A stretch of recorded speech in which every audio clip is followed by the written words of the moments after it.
This stick style wax guard system is pretty common across manufacturers. This is what you use for the older Phonak and Unitron hearing aids, the RIC style hearing aids, and many of the ones with even with molds, as well as the current Starkey, ReSound, and Widex hearing aids. So this is a older Unitron, for example, but the system is the same.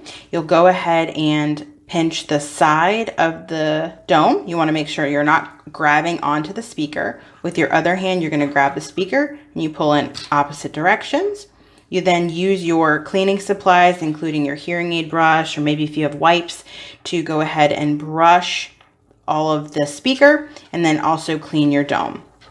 You'll then remove one of these sticks and the new wax guard right there. And then the other side, you have the removal. So you will go ahead and use the removal side first. You put it straight in, pull it straight out. You flip it over, you put it straight in, straight out.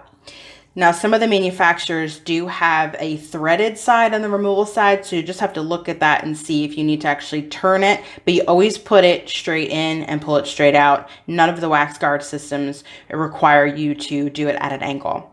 Once everything is clean and changed, you then go ahead and put the dome back on the hearing aid until it is nice and tight. And again, if it does have a bit of that raised part, that's a protector for sound to come in. Make sure that that is there and you don't pull that directly over the speaker.